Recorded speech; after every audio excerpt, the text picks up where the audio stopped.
Friday, June 10th. Further Thought. Read from the book Patriarchs and Prophets, pages 213 to 223, Joseph in Egypt, by Ellen G. White.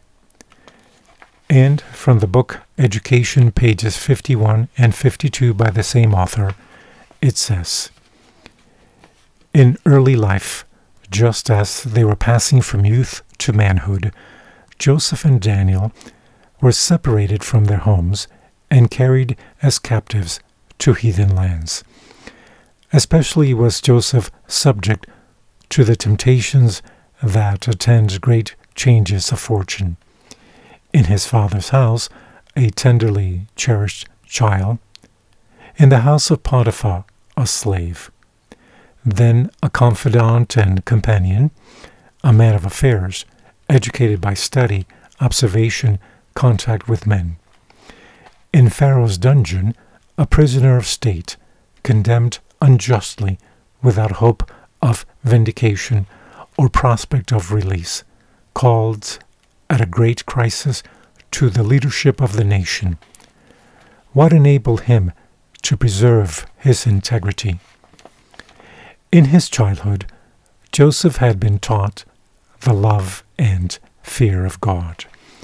Often in his father's tent, under the Syrian stars, he had been told the story of the night vision at Bethel, of the ladder from heaven to earth, and the descending and ascending angels, and of him who from the throne above revealed himself to Jacob.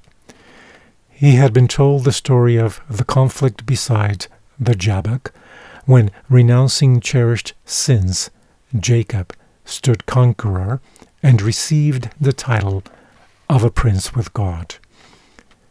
A shepherd boy, tending his father's flocks, Joseph's pure and simple life had favored the development of both physical and mental power. By communion with God, through nature and the study of the great truths handed down as a sacred trust from father to son, he had gained strength of mind and firmness of principle.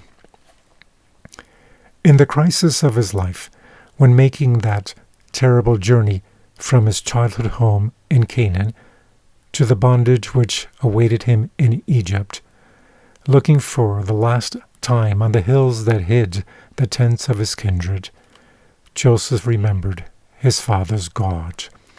He remembered the lessons of his childhood, and his soul thrilled with the resolve to prove himself true, ever to act as became a subject of the King of Heaven. May you have a blessed Sabbath.